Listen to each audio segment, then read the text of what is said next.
ತಿಳಿಯುವುದು ಇದರಲ್ಲಿ ಮೂಲ ಆ ಸುವರ್ಣಕ್ಕೆ ಬಂಗಾರಕ್ಕೆ ಅಲ್ಲಿ ಎಳ್ಳಷ್ಟು ಕೂಡ ಯಾವುದು ಕೂಡ ಅಲ್ಲಿ ವಿವರ್ತಮ ನೋಡಿ ಅದಕ್ಕೆ ಕೇಡು ಅನ್ನುವಂಥದ್ದಿಲ್ಲ. ಬಂಗಾರಕ್ಕೆ ಕೇಡಿಲ್ಲ. ಅವೆಲ್ಲ ಆಭರಣಗಳನ್ನು ಮಾಡಿಸಿದ ನಂತರದಲ್ಲಿ ನನಗೊಂದು ಆಭರಣ ಬೇಡ ಆಯ್ತು, ಮತ್ತೊಂದು ಆಭರಣವನ್ನು ಮಾಡಿಸಿದೆ, ಮತ್ತೊಂದು ಬೇರೊಂದು ಆಭರಣ ಅಂತಕ್ಕಂಥದ್ದು ಸಿದ್ಧವಾಯಿತು ವಿನಃ ಬಂಗಾರ ಮಾತ್ರ ಅದು ಬದಲಿ ಅಂತಕ್ಕಂಥದ್ದು ಆಗಿಲ್ಲ. ಇಲ್ಲ ಇದು ಇದು ಇದು ಬೇಡ ನನಗಂತಂದ್ರೆ ನೀ ಏನು ಬೇಡ ಅಂದ್ರೆ ಆಭರಣದ ರೂಪ ಬೇಡ ಅಂತ, ಆದರೆ ಬಂಗಾರ ಬೇಡ ಅಂತಂದಿಲ್ಲ. ಬಂಗಾರದಲ್ಲಿ ಹೆಂಗೆ ಓತಪ್ರೋತವಾಗಿ ಆಭರಣದಲ್ಲಿ ಹಾಗೆ ಕೂಡಿಕೊಂಡಿದೆಯೋ ಹಾಗೆ ಈ ಜಗತ್ತು ಅಂತಕ್ಕಂಥದ್ದು ಏನೋ ಒಂದು ಆಭರಣ ಇದ್ದ ಹಾಗೆ. ಮೂಲ ಸ್ವರೂಪ ಬಂಗಾರ, ಬಂಗಾರ ಬ್ರಹ್ಮ, ಜಗತ್ತು ಆಭರಣ. ಇಂತಾದ ಕದಲಿಂ ಓರಂತೆ ಈ ಜಗಂ ಬ್ರಹ್ಮದಿಂದ ತೋರುತ್ತಿಹುದು ಫಲಕರದಿಂ ಇದು ನೈಗಮಾಂತ ಸಿದ್ಧಾರ್ಥವಿಲೆ ಪುತ್ರ. ಇದು ನಾನು ಹೇಳ್ತಕ್ಕಂಥದ್ದಲ್ಲ, ನಿಗಮಾದಿಗಳಲ್ಲಿ ಉಪನಿಷತ್ತುಗಳಲ್ಲಿ ಹೇಳ್ತಕ್ಕಂಥ ಇದು ಮಾತು. ಅದರಿಂದ ಯಥೋ ವಾಯುಮಾನಿ ಭೂತಾನಿ ಜಾಯಂತೆ ಏನ ಜಾತಾನಿ ಯತ್ ಪ್ರಯಂತಿ ಅಭಿಸಂವಿಶಂತಿ ಇತಿ ಬ್ರಹ್ಮ. ಯಥೋ ವಾಯುಮಾನಿ ಭೂತಾನಿ, ಇಡೀ ಭೂತ ಪ್ರಪಂಚ ಅಂತಕ್ಕಂಥದ್ದು, ಪ್ರಾಣಿ ವರ್ಗ ಅಂತಕ್ಕಂಥದ್ದು ಏನೇನು ತೋರುತ್ತದೆ ಅದೆಲ್ಲವೂ ಕೂಡ ಇಮಾನಿ ಭೂತಾನಿ ಜಾಯಂತೆ, ಎಲ್ಲಿ ಹುಟ್ಟಿತು, ಏನ ಜಾತಾನಿ ಯತ್ ಪ್ರಯಂತಿ ಅಭಿಸಂವಿಶಂತಿ, ಎಲ್ಲಿ ಬದುಕ್ತದೆ, ಎಲ್ಲಿ ಇರುತ್ತದೆ, ಕೊನೆಗೆ ಎಲ್ಲಿ ಹೋಗಿ ಅಳಿತದೆ, ಅದೆಲ್ಲವೂ ಕೂಡ ತದ್ ಬ್ರಹ್ಮ ತದ್ ಜಿಜ್ಞಾಸುವ ಅಂತಕ್ಕಂಥ ಮಾತನ್ನು ಹೇಳ್ತಾರೆ. ಅದನ್ನೇ ಇಲ್ಲಿ ಹೇಳ್ತಕ್ಕಂಥದ್ದು. ತೋರುತ್ತಿ ಹೋದು ಫಲಕರೇನು ನೈಗಮಾಂತ ಸಿದ್ಧಾರ್ಥವಿದೆ ಪುಟ್ಟ. ಪರಮಾರ್ಥವಲ್ಲದೆ ಈ ಪರಿ ಸತ್ಯದಂತಿರುವ ಪರ್ಯಂತೆ ಇಹುದು ಜಗದು ಇದು ಆರೈಯಲು ಆ ಪರಮಾತ್ಮನಲ್ಲದೆ ಎರಡುಂಟೆ. ಈ ಜಗತ್ತಂತಕ್ಕಂಥದ್ದು ಪರಮಾತ್ಮ ಅಂತಾನೇ ತಿಳ್ಕೊ, ಅವನಿಂದ ಉತ್ಪತ್ತಿ ಆಗಿರ್ತಕ್ಕಂಥದ್ದು. ಆದರೆ ಈ ಜಗತ್ತು ನಾಶ ಆತು ಅಂತದ ಪರಮಾತ್ಮ ನಾಶ ಆಗಲಿಲ್ಲ, ಅವನಲ್ಲಿ ಐಕ್ಯ ಆದಷ್ಟೇ. ತೆರೆಗಳು ನಮಗೆ ಕಂಡಿದ್ದಾವೆ. ತೆರೆಗಳು ಸಮುದ್ರ, ಸಮುದ್ರ ಸಮುದ್ರ, ತೆರೆಗಳು ಅದರಲ್ಲಿ ತೋರಿ ಬಂದಿರತಕ್ಕಂಥ ಉಪಾಧಿ ನಿಮಿತ್ತದಿಂದ ಬಂದ ಗಾಳಿಯ ಉಪಾಧಿಯಿಂದ ಅವು ನಮಗೆ ತೆರೆಗಳು ಕಾಣಿಸ್ತವೆ. ಹಾಗೆ ಇಲ್ಲಿ ಉಪಾಧಿ ಅಂತಕ್ಕಂಥದ್ದು ಮಾಯಾ ಅನ್ನುವಂಥದ್ದು ಉಪಾಧಿ ಬಂದದ್ರಿಂದ ಈ ಜಗತ್ತು ಅಂತಕ್ಕಂಥದ್ದು ತೋರಿತು. ಮಾಯೆಯೇ ಇಲ್ಲ ಅಂತಂತಂದ್ರೆ ಜಗತ್ತು ಇಲ್ಲ, ಆದರೆ ಬ್ರಹ್ಮ ಇಲ್ಲ ಅನ್ನೋ ಹಾಗಿಲ್ಲ. ಅದಕ್ಕಾಗಿ ಪರಮಾರ್ಥವಲ್ಲದೆ ಈ ಪರಿ ಸತ್ಯದಂತೆ ಅರಿವ ಪರಿಯಂತೆ ಇಹುದು. ಸತ್ಯ ಎಲ್ಲಿವರೆಗೆ ಇರುತ್ತದೆ ಅಲ್ಲಿವರೆಗೆ ಇದು ಇದ್ದೇ ಇರುತ್ತದೆ. ಹೌದು, ಜಗವಿದು ಆರೈಯಲು ಇದನ್ನು ವಿಚಾರ ಮಾಡಲು, ಇದು ಜಗತ್ತೇನು ಅಂತ ವಿಚಾರ ಮಾಡಲಿಕ್ಕಾಗಿ ಪರಮಾತ್ಮನಲ್ಲದೆ ಎರಡು ಪರಮಾತ್ಮನೇ ನಿರ್ಮಿತ ಆಗಿರ್ತಕ್ಕಂಥದ್ದು ಅಂದಾಗ ಚಿತ್ತಿನ ವಿವರ್ತವೆಂದೆನಲೇಕೆ ಜಗವಿದಂ ಮತ್ತೆ ಮಾಯಾ ಮಾತ್ರವೆನ್ನಲಾಗದೆ. ನೀವ್ಯಾಕೆ ಸಂಸ್ಥೆ ಬ್ರಹ್ಮದಿಂದ ಆಗಿದೆ ಅಂತ ಹೇಳ್ತದೆ, ಮಾಯದಿಂದ ಆಗಿದೆ ಅಂತ ಹೇಳಿಲ್ಲ. ಗುರುಗಳ ಪ್ರಶ್ನೆ ಕೇಳ್ತಾನೆ. ಇದು ಜಗತ್ತು ಬ್ರಹ್ಮನಿಂದ ಆಗಿರ್ತಕ್ಕಂಥದ್ದಲ್ಲ, ಮಾಯೆಯಿಂದ ಆಗಿದೆ. ಆದರೆ ಚಿತ್ತಿನ ವಿವರ್ತವೆಂದೆನಲೇಕೆ ಜಗವಿದಂ ಮತ್ತೆ ಮಾಯಾ ಮಾತ್ರವೆನ್ನಲಾಗದೆ. ಇದು ಚಿತ್ತಿನ ಆಭಾಸ ಅಂತ ತಿಳ್ಕೊಂಡು ಹೇಳ್ತಾರಲ್ಲ, ಹಂಗನಾಕ್ ಹೋಗ್ಬೇಡ್ರಿ ನೀವು. ಇದು ಮಾಯೆಯಿಂದ ಆಗಿರ್ತಕ್ಕಂಥ ಮಾಯಾ ಮಾತ್ರವೆನ್ನಲಾಗದೆ. ಗುರುವರ್ಯ ಚಿತ್ತೈಸು ನಿರುಪಾಧಿಕ ಜ್ಯೋತಿ ನಿರತಿಶಯ ನಿತ್ಯ ನಿಜ ನಿರಾವರಣ ಪರಮನು ಎನ್ನಲೇಕೆ ಜಗವನ್ನು. ಈ ಜಗತ್ತನ್ನ ಇದು ಬ್ರಹ್ಮ ಅಂತ ಯಾಕಂತೀರಿ ನೀವು? ಮಾಯೆ ಸದ್ರೂಪಿಣಿಯದು ಈ ನಿಖಿಳ ಜಗವಾಗಿ ಸಾಯಸಂಗೊಳುತ್ತಿಹುದು ಎಂದೊಡೆ ಏನು ಗುರುರಾಯ ಚಿತ್ತೈಸು ಬಳಿಕೊಂದ. ಅವನ್ ಮಾತು ಹೇಳ್ತಾನೆ ಕೇಳು. ಕೇಡು ಜಡ ದುಃಖದೊಳಗೂಡಿರಪ್ಪ ಜಗವಿದಂ. ಇದಕ್ಕೆ ಏನೇನೈತೆ ಅಂತಂದ್ರೆ ಕೇಡೈತಿ, ಅಂದ್ರೆ ಅನಿತ್ಯ. ಈ ಜಗತ್ತಿಗೆ ಕೇಡು ಅನ್ನುವಂಥದ್ದು ಐತೆ, ಅನಿತ್ಯ. ಜಡ ಆಯಿತು. ಜಡ ಅನ್ನೋ ಶಬ್ದಕ್ಕೆ ಹಿಂಗೆ ಅರ್ಥ ಮಾಡ್ಕೋಬೇಕಲ್ಲ ನಾವು. ಸ್ವ ಇತರ ಜ್ಞಪ್ತಿ ಶೂನ್ಯತ್ವಂ ಜಡತ್ವಂ. ಇದೊಂದು ವಸ್ತು ಇದೆ. ಸ್ವ ಇತರ ಜ್ಞಪ್ತಿ ಶೂನ್ಯತ್ವಂ ಜಡತ್ವಂ. ಇದಕ್ಕೆ ನಾ ಯಾರು ಗೊತ್ತಿಲ್ಲ, ತಂದು ಗೊತ್ತಿಲ್ಲ, ಇನ್ನೊಬ್ರದ್ದು ಗೊತ್ತಿಲ್ಲ. ಇದು ಜಡ. ಯಾವ ವಸ್ತುವಿಗೆ ತನ್ನ ಜ್ಞಾನವೂ ಇಲ್ಲವೋ, ಬೇರೆ ವಸ್ತುವಿನ ಜ್ಞಾನವೂ ಇಲ್ಲವೋ, ಯಾರು ಬೇಕಾದ್ರೆ ತಗೋಬಹುದು. ಏನಿ ತಗೋಬೇಡ ಅಂತ ಇದು ಅನ್ನೋದಿಲ್ಲ. ಇದು ಅಂತಂದ್ರೆ ಜಡ ಅಲ್ಲ. ಇದಕ್ಕೆ ಜ್ಞಾನ ಇಲ್ಲ. ಸ್ವ ಇತರ ಜ್ಞಾಪ್ತಿ ಶೂನ್ಯತ್ವಂ ಜಡತ್ವಂ. ಇದು ವ್ಯಾಖ್ಯಾ. ಅದಕ್ಕೆ ಜಡ ಅನ್ನುವಂಥದ್ದು ವ್ಯಾಖ್ಯಾ. ಅದರಿಂದ ತಂದು ಗೊತ್ತಿಲ್ಲ, ಇತರ ಜ್ಞಾನ ಅಂತಕ್ಕಂಥದ್ದು ಇಲ್ಲ. ಇದು ಜಡ ಅಂತಕ್ಕಂಥದ್ದು ದುಃಖದೊಳಗೂಡಿ ಅದು ದುಃಖದಿಂದ ಕೂಡಿಕೊಂಡಿರ್ತಕ್ಕಂಥದ್ದು. ಅದು ಮೂರು ದುಃಖಗಳಲ್ಲಿ ಯಾವುದೇ ಇರಬಹುದು, ಆ ದುಃಖದಿಂದ ಕೂಡಿಕೊಂಡಿರ್ತಕ್ಕಂಥ ಜಗವಿದಂ ನೋಡಲು ಆ ಸಚ್ಚಿದಾನಂದವೆಂದು ನೀವು ಆಡಲೇಂ ಅಘಟಿತವಲ್ತೆ. ಈ ಜಗತ್ತು ಇದು ಅನಿತ್ಯವಾಗಿರ್ತಕ್ಕಂಥದ್ದು, ಜಡವಾಗಿರ್ತಕ್ಕಂಥದ್ದು, ದುಃಖದಿಂದ ಕೂಡಿಕೊಂಡಿರ್ತಕ್ಕಂಥದ್ದು. ಇಂಥ ಈ ಜಗತ್ತನ್ನು ನೋಡ್ಲಾಗಿ ನೀವಂತೀರಿ ಸದ್ರೂಪ, ಚಿದ್ರೂಪ, ಆನಂದ ರೂಪ, ನಿತ್ಯ ರೂಪ, ಪರಿಪೂರ್ಣ ರೂಪ ಅಂತ ಅಂತೀರಿ, ಕರಿತೀರಿ ನೀವು.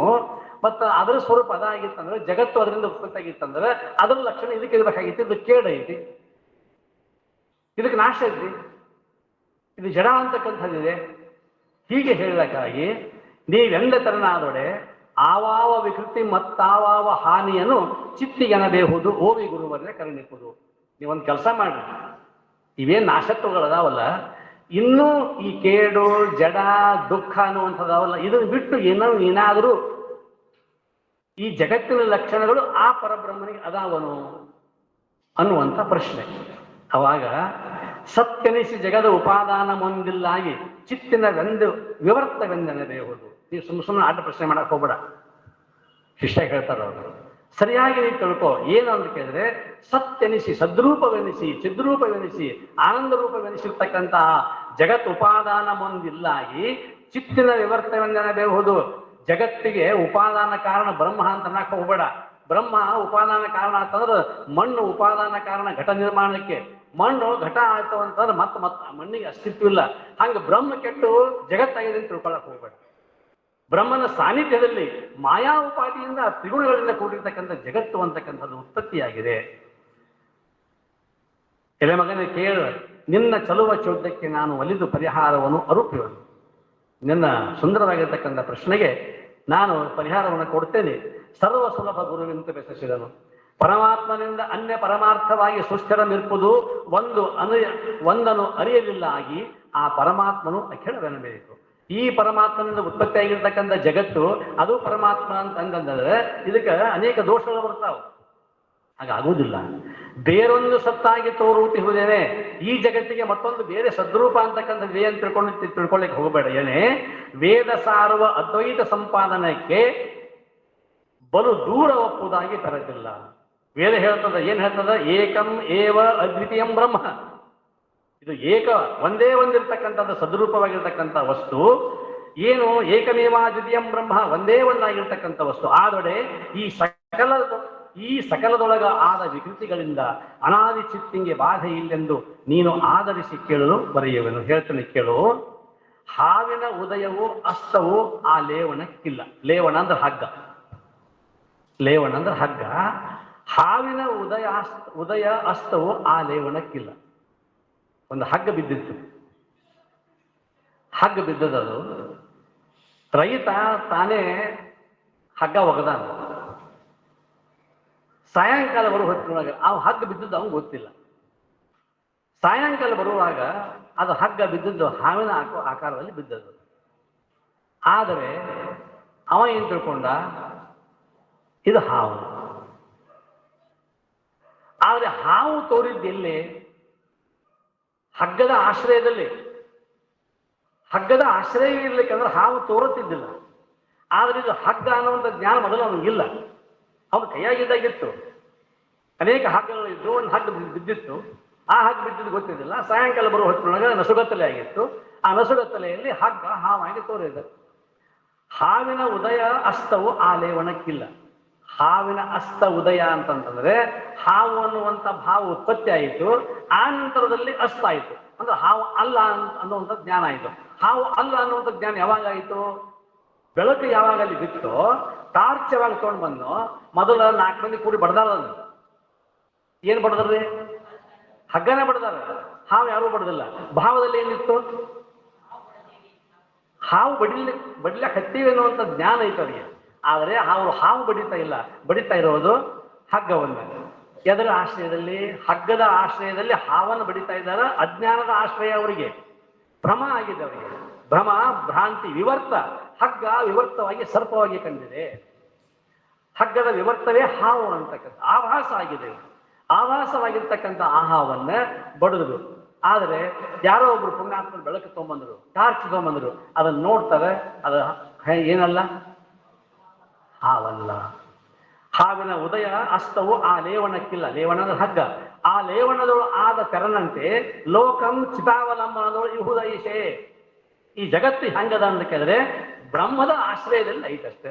ಹಾವು ಯಾರ ಆಶ್ರಯದಲ್ಲಿ ಐತಿ? ಹಗ್ಗದ ಆಶ್ರಯದಲ್ಲಿ ಐತಿ. ಬಡದವ್ರ ಆಶ್ರಯದಲ್ಲಿ ಇಲ್ಲ, ರೈತನ ಆಶ್ರಯದಲ್ಲಿ ಇಲ್ಲ. ಹಗ್ಗದ ಆಶ್ರಯದಲ್ಲಿ ಹಾವು ತೋರೈತೆ ನಮಗೆ. ಹಾವು ತೋರಿದ್ದಕ್ಕೋಸ್ಕರವಾಗಿ ಅದು ಅಜ್ಞಾನ ಕಾಲದಲ್ಲಿ. ಯಾವಾಗ ಅಜ್ಞಾನ ಅನ್ನುವಂಥದ್ದು ಹೋಯಿತೋ, ಬೆಳಕು ಅನ್ನುವಂಥದ್ದು ಬೈತೋ, ಅವಾಗ ಹೋಯಿತು. ಹೀಗೆ ಎಂದೊಡೆ ಎರಡಿಲ್ಲ, ಚಿತ್ ಒಂದೇ ಅದು ನಿರ್ವಿಕೃತಿಯಿಂದ ಇರುವುದಾಗಿ ಸವಿಕಲ್ಪಕ ಜ್ಞಾನವೆಂದುದು ಆರ್ಗೆಯನ್ನು ಕೇಳು. ಹಂಗಾರೆ ಸವಿಕಲ್ಪ ಯಾರಿಗೆ ಆಯ್ತು ಅಂತ ಕೇಳಿದ್ರೆ ಅಲ್ಲಿ ಯಾಕೆ ಅದು ಅಜ್ಞಾನ ಅನ್ನುವಂಥದ್ದು ಬಂತು ಅಂತಂದ್ರೆ, ಯತಿಗೆ ಕನಸಿನೋಳು ಓರ್ಮೆ ಸತಿಪತಿಗಳೆನಿಸಿ ತದ್ರತಿಕಾಂಕ್ಷದೋರಲ್ ಅವನಿಗೆ ಆ ಮೋಹದ ಉಪತಿ ಇಲ್ಲದಂತೆ ನಿಜದಲ್ಲಿ. ಒಂದು ಉದಾಹರಣೆ ಕೊಡ್ತಾರೆ. ಒಬ್ಬ ಯತಿ ಸನ್ಯಾಸಿ, 25-26 ವರ್ಷದ ಒಬ್ಬ ಸನ್ಯಾಸಿ, ಊರಲ್ಲೆಲ್ಲ ಮಧುಕರಿ ಮಾಡ್ಕೊಂಡು ಕದ್ದಿ ಭಿಕ್ಷೆ ಮಾಡ್ಕೊಂಡು ಊಟ ಮಾಡಿ ಊರ್ ಹೊರಗೆ ಕೆರಿ ದಂಡಿ ಮೇಲೆ ಒಂದು ಚಲೋ ಗಿಡ ಇತ್ತು, ತಂಪಾದ ಗಿಡ, ಆರಾಮ್ ಮಲ್ಕೊಂಡ. ಹಗಲು ಮಲ್ಕೊಂಡ. ಕನಸ್ಬಿಟ್ಟು ಕನಸಿನಾಗ ಮದುವೆ ಆಯ್ತು. ಯತಿಗೆ ಕನಸಿನೋಳು ಓರ್ಮೆ ಸತಿಪದಿಗಳೆನಿಸಿ. ಒಂದ್ಸಲ ಹಿಂಗಾಗಿ ಬಿಡ್ತು. ವ್ಯಾವಹಾರಿಕದಲ್ಲಿ ಅವ ಯತಿ, ವ್ಯಾವಹಾರಿಕ ಸತ್ತಾದಲ್ಲಿ ಅವ ಯತಿ. ಆದರೆ ಮಲ್ಕೊಂಡನ ನಿದ್ದೆ ಹೆಚ್ಚೈತಿ. ಅವನಿಗೆ ಸತಿಪತಿಗಳಾಗಿದ್ದಾರೆ. ಸತಿಪತಿಗಳಾಗಿ ಆ ಸಂತೋಷದಲ್ಲಿ ಅದಾನವನು. ಅವಾಗ ಏಕದಮ್ ಏನಾಗಿಬಿಡ್ತೇವೆ ಅಂತಂತಂದ್ರೆ ಎಚ್ಚರ. ಆ ಸತಿಪತಿಗಳು ಎಲ್ಲಿದ್ರು? ಯತಿಗೆ ಕನಸಿನೋಳು ಓರ್ಮೆ. ಆ ಕನಸು ಅನ್ನುವಂಥದ್ದು ಪ್ರಾತಿಭಾಷಿಕ ಸತ್ತ, ಅದು ತೋರೇ ಇದೆ. ವ್ಯವಹಾರದಲ್ಲಿ ಅವನು ಸನ್ಯಾಸಿ. ಅವ ಕಂಡಿದ್ದು ಪ್ರಾತಿಭಾಷಿಕದಲ್ಲಿ ಪ್ರತಿಭಾಸ ಆಗೈತೆ. ಹಂಗೆ ಅವನಿಗೆ ಆಭಾಸ ಆಗೈತಿ. ಏನು ಅಂತ, ನಾನು ಮದುವೆ ಮಾಡ್ಕೊಂಡಿದ್ದೇನೆ, ನನ್ನ 4 ಮಕ್ಕಳಾಗಿದ್ದಾವ, ನಾನಿನ್ನು ದುಡಿಬೇಕು, ಈ ಮಕ್ಕಳು ಮದುವೆ ಮಾಡಬೇಕು, ಹಿಂಗ ಅನ್ನೋದಿಗೆ ಅಷ್ಟೊತ್ತಿಗೆ ಆಗಲಿಲ್ಲೇ ಒಂದು ನಾಯಿ ಬೊಗಳ್ತು. ಕನಸಿನಾಗಲ್ಲ, ಕರೆ ನಾಯಿ ಬೊಗಳ್ತು. ಯಾತ್ರ ಈ ಹೆಂಡತಿ ಮಕ್ಕಳು ಎಲ್ಲಿ ಹೋದರು? ಆ ಕೆರೆಯಾಗ ಹೋದ್ರು, ಆ ಗಿಡದ ಮ್ಯಾಲ ಹೋಗಿ ಕೂತರು. ಎಲ್ಲಿಂದ ಬಂದಂತ ಗೊತ್ತಿಲ್ಲ. ಪ್ರಾತಿಭಾಸ ಅಂತ ಕರೀತಾರೆ, ಪ್ರತಿಭಾಸ ಅಂತಕ್ಕಂಥದ್ದು. ಹಾಗೆ ಯತಿಗೆ ಕನಸಿನೋಳು ಓರ್ಮೆ ಸತಿಪತಿಗಳೆನಿಸಿ ತದ್ರತಿಕಾಂಕ್ಷೆ ದೋರಲ್ ಅವನಿಗೆ ಆ ಮೋಹದ ಉಪಹತಿ ಇಲ್ಲದಂತೆ ನಿಜದಲ್ಲಿ. ಎಚ್ಚರ ಆದ ಕೂಡಲೇ ಆ ಸತಿಪತಿಗಳ ಆ ಒಂದು ವಿಶೇಷತೆ ಅಂತಕ್ಕಂಥದ್ದು ಅಲ್ಲಿ ಏನು ಉಳಿಲಿಲ್ಲ. ಅರಿಯುವುದು, ಅರಿಸಿಕೊಂಬುದು, ಅರಿವಕರಣ ಮಿಥ್ಯೆ, ಅರಿವು ಇಂತು ಇವು ಏಕಕಾಲದವು ತೋರೆ ನಿಜವೂ ಅರಿವಿಗೆ ಆ ಭ್ರಾಂತಿ ಅಣುವಿಲ್ಲ. ಅರಿಯುವುದು, ಅರಿಸಿಕೊಳ್ಳುವುದು, ಆಧಾರ ಆಧೇಯ ಆಗಿರ್ತಕ್ಕಂಥದ್ದು ಒಂದೇ ಒಂದು ಪರಬ್ರಹ್ಮ ವಸ್ತು ಅಂತಕ್ಕಂಥದ್ದು. ಆ ಪರಬ್ರಹ್ಮ ಸ್ವರೂಪದಲ್ಲಿ ಇವೆಲ್ಲವುಗಳು ಕೂಡ ಇಲ್ಲಿ ತ್ರಿಪುಟಿ ಅಂತಕ್ಕಂಥದ್ದಿಲ್ಲ. ಯಾವುದು ಅಂತ ಕೇಳಿದ್ರೆ ಪ್ರಮಾತೃ ಪ್ರಮಾಣ ಪ್ರಮೇಯ, ಜ್ಞಾತೃ ಜ್ಞಾನ ಜ್ಞೇಯ, ಮಾತೃ ಮಾನ ನೇಯ, ಇವ್ಯಾವುದು ಕೂಡ ತ್ರಿಪುಟಿ ಅಂತಕ್ಕಂಥದ್ದು ಪರಬ್ರಹ್ಮದಲ್ಲಿ ಇಲ್ಲ. ಯಾವುದು ಇಲ್ಲ. ತ್ರಿಪುಟಿ ಅಂತಕ್ಕಂಥದ್ದಲ್ಲಿ ಸಂಗ್ರಹ ಆಗಲಿಕ್ಕೆ ಸಾಧ್ಯ ಇಲ್ಲ. ನೀನು ಅರಿಯುವುದು ಜ್ಞಾತೃ ಜ್ಞೇಯ ವಿಜ್ಞಾಯ ಹೀನಃ ತತ್ ಏತನ್ ಓಂ ಇತಿ ಅನ್ನುತ್ತೆ. ವೇದ ತಾನು ಒರೆಯುತ್ತಿರುವುದು ಕಥಜಂದ. ಅಲ್ಲಿ ಸ್ಪಷ್ಟವಾಗಿ ಹೇಳ್ತಾರೆ ಅವರು ವೇದದಲ್ಲಿ ಓಂ ಅನ್ನುವಂಥದ್ದು ಒಂದೇ ಇದೆ ವಿನಃ ಮತ್ತೊಂದು ಏನು ಇಲ್ಲ.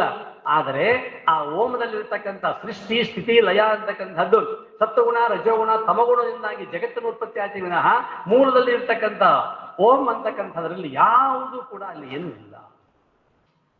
ಎಂದೊಡೆ ಈ ಪುಷಿಯ ರೂಪಿಂದಾದ ಜಗಂ ನಿಂದು ಫಲಕಾಲಮಿಹುದು ಎಂತೆನಲು ಕೇಳಿದಂ ದೃಷ್ಟಿ ಸೃಷ್ಟಿಯೊಳು ಪೇಳುವೆ ನಿಮಿಷವಹ ಕನಸಿನೊಳಗೆ ಅಗೈಮಂತ ಯುಗಮಿರ್ಪ. ನೋಡ್ರಿ, ಕನಸು ಕಂಡದ್ದು 5 ನಿಮಿಷ, ಒಂದು 5 ನಿಮಿಷ ಕನಸು ಕಂಡ. ಆದ್ರೆ ಆ 5 ನಿಮಿಷ ಕನಸು ನೋಡ್ರಿ, ಅಲ್ಲಿ ಮಕ್ಕಳಾಗ್ಬೇಕಾಗಿತ್ತು ಅಂದ್ರೆ 4 ಮಕ್ಕಳಾಗ್ಬೇಕಾಗಿತ್ತು ಅಂದ್ರೆ ಕನಸಿನಾಗ ಮೊದಲೇನಾಗಬೇಕು? ಕನ್ಯಾ ನೋಡ್ಬೇಕು. ಮದುವೆ ಕನ್ಯಾ ಇಲ್ಲಕ್ಕೆ ಮದುವೆಯಲ್ಲಿ ಮಾಡೋರು ಕನ್ಯೆನೇ ನೋಡ್ಬೇಕು. ನಿಶ್ಚಿತಾರ್ಥ ಆಗಬೇಕು. ಎಲ್ಲ ಮುಗಿದ ಮೇಲೆ ಮತ್ತೊಂದೇನೋ ಕಾರಣ ಮಾಡ್ತಾರೆ. ಇವೆಲ್ಲ ಕಾರಣಗಳಾದ್ಮೇಲೆ ಮದುವೆ ಆಗಬೇಕು. ಮದುವೆ ಆದ್ಮೇಲೆ 4-8 ಮಕ್ಕಳಾಗಬೇಕಾಗಿತ್ತು ಅಂತಂದ್ರೆ ನಮ್ಮ ಅಪೇಕ್ಷೆ ಇರ್ತದೆ ವರ್ಷದೊಳಗೆ ಗಂಡು ಮಗ ಹಿಡಿಬೇಕಂತ ತಿಳ್ಕೊಂಡು 10 ವರ್ಷ ಆಕೈತಿ. ಏನ್ ಮಾಡೋದು? ಇದೆಲ್ಲ ಏನಾಯ್ತು? ಅಲ್ಲಿ ಆ ಯತಿಗೆ ಆ ಸನ್ಯಾಸಿಗೆ ಕನಿಷ್ಠೊಳಗೆ 9 ವರ್ಷಕ್ಕೆ ಒಂದು ಮಗ ಆಯ್ತು. ಇಂಥವು 8 ಆದವು. ಎಷ್ಟು ವರ್ಷ ಹೋಯ್ತು? 90 ವರ್ಷ ಹೋಯ್ತು. ಕನಸು ಎಷ್ಟು? 5 ನಿಮಿಷ. 5 ನಿಮಿಷದೊಳಗೆ ಒಂದು ಯುಗನ ಹೋಗಿಬಿಡ್ತಲ್ಲ. ಅದನ್ನಂತಾರಿಲ್ಲ ಅವರು, ಎಂದೊಡೆ ಖುಷಿಯರುತ್ತಿಂದಾದ ಜಗ ನಿಂದು ಫಲಕಾಲ ನಿಹುದು ಎಂತೆನಲು ಕೇಳು, ನಿಮಿಷವಹ ಕನಸಿನೊಳಗೆ ಅಮಿತ ಯುಗ ನಿರ್ಪ ಸಂಭ್ರಮವು ಎಂತು ತೋರುತ್ತಿಹುದೋ ಅಂತಿ ಜಗವಿದು ಆ ವಿಮಲಾತ್ಮದಲ್ಲಿ ಚಿರನಿರ್ಕು. ಕನಸು ಹ್ಯಾಂಗೆ ಬಿದ್ದಿರ್ತಲ್ಲ 5 ನಿಮಿಷ, ಹಂಗಿದ್ ಜಗತ್ತು. ಇದು ಯಾವ ಸಮಯದಲ್ಲಿ ಏನಾಗುತ್ತೋ ಗೊತ್ತಿಲ್ಲ. ಕನಸಿನಂತೆ ಇದು ಕೆಟ್ಟು ಹೋಗ್ತಕ್ಕಂಥದ್ದು. ಮೊದಲು ಇಲ್ಲದ ಇಂತು ತೋರ್ಪುದು ನ ತತ್ರಾದಿ ದಿವಾ ವಾಕ್ಯದಳು ಉದರಂ ಆದಿ ವಾಕ್ಯದಳು ನಿಗಮ ವೃಂದದ ಬೋಧಿ ಸಾರುತ್ತಿಹುದಾಗಿ ದೃಷ್ಟಿ ಸೃಷ್ಟಿಗೆ ವೇದ ದೃಷ್ಟಾಂತ ನಿಂತಿದೆ. ಸಮಷ್ಟಿವಹ ತಾನೇ ನಿಜಗವುದು ಆ ಅನಾತ್ಮನಿದು ಶಿಷ್ಟಮತವೆಂದು ತಿಳಿಪುತ್ರ. ಇದು ಹೇಳ್ತೀನಿ ಕೇಳಪ್ಪ, ನೀ ಕೇಳಿದಿಲ್ಲ. ಕಾರಣದೊಳಗೆ ಇರ್ತಕ್ಕಂಥ ಗುಣ ಕಾರ್ಯದಲ್ಲಿ ಅದಾವ ಅಂತ ನೀ ಅನ್ನಕತ್ತಿ. ಕಾರಣದೊಳಗುಳ್ಳ ಗುಣವು ಆ ಕಾರ್ಯವಂ ಬಿಡದೆ ಸಾರಿ ತೋರುತ್ತಂದಿರುತ್ತಿರುವುದು ಇದು ಬೇಹುವುದು. ಮಗಳೇ, ಗುರುಪದ ಪದ್ಮಯುಗಳಕ್ಕೆ ನಮಿಸಿ ಮತ್ತೆ ನಮಸ್ಕಾರ ಮಾಡ್ತಾನೆ. ಆ ಪದ್ಯ ಮುಗಿದುಕೊಳ್ಳಿ ಮತ್ತೆ ನಮಸ್ಕಾರ ಮಾಡ್ಕೊಂಡು ಹೋಗ್ತಾನೆ. ಜಡಮೃತ್ತಿಕಾ ಹೇತು ಒಡೆದ ಕುಂಭಾದಿಗಳು ಜಡವೇಯಾದಂತೆ ಚಿತ್ ಕಾರಣದ ಜಗಂ ಜಡವಾಗಬಾರದಿಲ್ಲ ದೇವ. ಪ್ರಶ್ನೆ ಕೇಳ್ತಾನೆ. ಆ ಚಿತ್ತಿನಿಂದ ಪರಬ್ರಹ್ಮನಿಂದ ಉತ್ಪತ್ತಿ ಆಗಿರ್ತಕ್ಕಂತಹದ್ದು ಅದೇನು ಈ ಜಗತ್ತೈತಲ್ಲ, ಜಡ ಮೃತ್ತಿಕಾ ಹೇತು ಒಡೆದ ಕುಂಭ. ಅವನು ದೃಷ್ಟಾಂತ ಕೊಡ್ತಾನೆ. ಶಿಷ್ಯನ ಭಾಷೆ ಮಣ್ಣು ಜಡ ಐತಿ, ಅದರಿಂದ ಉತ್ಪತ್ತಿ ಆಗಿರ್ತಕ್ಕಂಥ ಕೊಡ ಅದು ಜಡ ಇದೆ. ಜಡದಿಂದ ಉತ್ಪತ್ತಿ ಆಗಿರ್ತಕ್ಕಂಥ ವಸ್ತು ಅದು ಜಡ ಇರುವುದರಿಂದ ಜಡ ಮೃತ್ತಿಕಾ ಹೇತು ಒಡೆದ ಕುಂಭಾದಿಗಳು ಜಡವೇ ಆದಂತೆ ಚಿತ್ತ ಕಾರಣದ ಜಗಂ ಜಡವಾಗಬಾರದಿಲ್ಲ ದೇವ. ಬ್ರಹ್ಮ ವಸ್ತುವಿನಿಂದ ಉತ್ಪತ್ತಿ ಆಗಿರ್ತಕ್ಕಂಥ ಈ ಜಗತ್ತೈತಲ್ಲ, ಇದು ಜಡ ಯಾಕ? ಅವನ ಪ್ರಶ್ನೆ ಇದೆ. ಹಿಂಗ ನಾಕ್ ಹೋಗ್ಬೇಡ. ಮತ್ತಂತಾನವ, ಜಲದ ಗುಣವು ಆ ಫೇನದೊಳಗೆ ಜಲ ಹರಿತಿರ್ತದೆ, ನೀರು ಹರಿತಿರ್ತದೆ. ಆ ಹರಿಯುವಾಗ ಒಂದಿಷ್ಟು ಬುರುಗ ತೆರೆ ಹೇಳ್ತಾವ. ಆ ಬುರುಗ ತೆರೆ ಎದ್ರದದು ನೀರಿನ ತಂಪೈತಿಲ್ಲ, ನೀರು ತಂಪೈತೆ. ಆ ಬುರುಗ ಮತ್ತು ಆ ತೆರೆ ಅವು ತಂಪಾದ. ಜಲದ ಗುಣವು ಆ ಫೇನದೊಳಗೆ, ಅಗ್ನಿ ಗುಣವೇ ಸೊಡರೋಳು. ದೀಪದಲ್ಲಿ ಏನೈತೆ? ಸುಡುಗುಣ ಏನು. ಸದಾಗತಿಯ ಗುಣವೇ ಎನಿಸುತ್ತದೆ ಹಸುವಿನೊಳಗೆ ಇರುಪ್ಪವೋಲ್. ಸದಾಗತಿಯ ಗುಣವೇ ವಾಯು ಅಂತಕ್ಕಂಥದ್ದು ನಿರಂತರವಾಗಿ ಅದು ಚಲಿಸ್ತಾನೆ ಇರ್ತದೆ. ಅದು ಅದ್ರ ಗತಿ ಅಂತಕ್ಕಂಥದ್ದು. ಅದಕ್ಕೆ ಸದಾಗತಿಯ ಗುಣವೇ ಹಸುವಿನೊಳಗೆ ಇರುಪ್ಪವೋಲ್ ವಿಶ್ವವು ಅರಿವು ಎನಿಸಬೇಕು. ಅವನ ಪ್ರಶ್ನೆ ಹೆಂಗದಂತಂದ್ರೆ, ನೀರಿನಾಗಿರ್ತಕ್ಕಂಥ ಗುಣ ತೆರೆಯೊಳಗ ಆ ಬುದ್ಬುದ ತರಂಗಾದಿಗಳಲ್ಲಿ ಹೆಂಗದಾವಲ್ಲ ಹಂಗ ಐತಿ. ಸುಡು ಗುಣ ಬೆಂಕಿಯೊಳಗೆ ಹೆಂಗೈತಲ್ಲ ಹಂಗ ದೀಪದಲ್ಲಿನೂ ಐತಿ. ಮತ್ತು ವಾಯು ಅಂತಕ್ಕಂಥದ್ದು ಅದು ಹೆಂಗೆ ಚಲಿಸ್ತದಲ್ಲ ಹಂಗೆ ಚಲಿಸುವಂತ ಐತದ ಗುಣ ಅಂತಕ್ಕಂಥದ್ದು. ಆದ್ರೆ ನಿನ್ನ ಈ ಜಗತ್ತೈತಲ್ಲ, ನೀ ಹಂಗದಿಯಲ್ಲ ಹಂಗ ಇರಬೇಕು. ನೀರಿನ ತೆರೆ ಇದ್ದಂಗೆ ಅದು ತಂದಿರಬೇಕು. ಸುಡು ಗುಣ ದೀಪದಲ್ಲಿ ಅದು ಸುಡಬೇಕು. ಹಂಗೆ ನಿನ್ನ ಗುಣ ಅಂತಕ್ಕಂಥದ್ದು ಜಗತ್ತು ಯಾಕಿಲ್ಲ? ಜಗತ್ತು ಬೇರೆ, ನೀ ಬೇರೆ ಯಾಕಾಗ? ಇದು ಪ್ರಶ್ನೆ.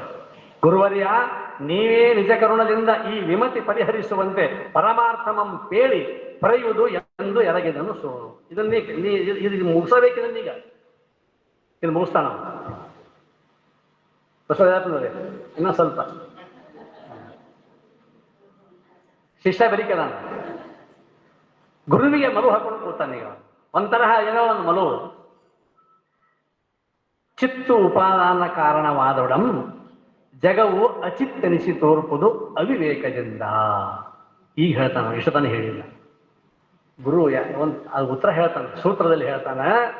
ಚಿತ್ತು ಉಪಾದಾನ ಕಾರಣವಾದೊಡಂ, ಈ ಚಿತ್ತು ಅಂದ್ರೆ ಬ್ರಹ್ಮ ವಸ್ತು ಅಂತಕ್ಕಂಥದ್ದು ಮೂಲ ಜಗತ್ತಿಗೆ ಕಾರಣವಾದರೂ ಸಹಿತ ಜಗಂ ಅಚಿತ್ತನಿಸಿ ತೋರ್ಪುದು. ಇದು ಅಚಿತ್ ಅಂದ್ರೆ ಇದು ಜಗತ್ತು ಬ್ರಹ್ಮ ಅಲ್ಲ ಅಂತ ತೋರ್ತದಲ್ಲ.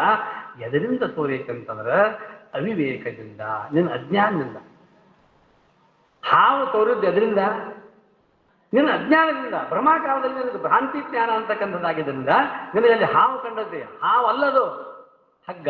ಹಾಗೆ ಇಲ್ಲಿ ಜಗತ್ತು ನಿರ್ಮಾಣವಾಗಿದೆ, ಬ್ರಹ್ಮನಿಂದ ನಿರ್ಮಾಣವಾಗಿದ್ದರೂ ಕೂಡ ಬ್ರಹ್ಮನ ಲಕ್ಷಣ ಆಗ್ಲಿಕ್ಕೆ ಸಾಧ್ಯವಿಲ್ಲ. ಸಾರಜ್ಞ ತಿಳಿ ನೀನೆ ಕಾರಣ ಗುಣಂ ತನ್ನ ಕಾರ್ಯದೊಳೆಯುವುದು ನಿಯಮವಲ್ಲಂ. ಬಹಳ ಚಂದ ಹೇಳ್ತಾರೆ.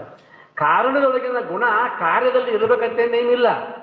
ಅದಕ್ಕೆ ಉದಾಹರಣೆ ಕೊಡ್ತಾರೆ, ಬಹಳ ಸುಂದರವಾಗಿರ್ತಕ್ಕಂಥ ಉದಾಹರಣೆಗಳು ಇನ್ನು ಚಲೋ ಆಗ್ತವೆ. ಇದು ಶಾಸ್ತ್ರ ಒಂದೀಟು ಇದು ನಮ್ಮಲ್ಲಿ ಹೆಂಗೈತೆ ಅಂತಂದ್ರೆ, ಶ್ರವಣಾಕ್ಕೆ ಸಮಾಧಿ ಇದು ಗೊತ್ತಾದನ್ನು ಶಬ್ದ ಹೇಳ್ತೀನಿ. ಶ್ರವಣಾಕ್ಕೆ ಸಮಾಧಿ ಅಂದ್ರೆ ಕೇಳ್ದಂಗೆ ಕಣ್ಣು ಮುಸ್ತವ ಆನಂದ ಆಕೈತಿ. ನೀವು ಸಮಾಧಿಯಲ್ಲಿ ಇರ್ತೀರಿ, ನಾವು ಹೇಳ್ಕೊತ ನಾವು ಸಮಾಧಿಯಲ್ಲಿ ಇರ್ತೀವಿ.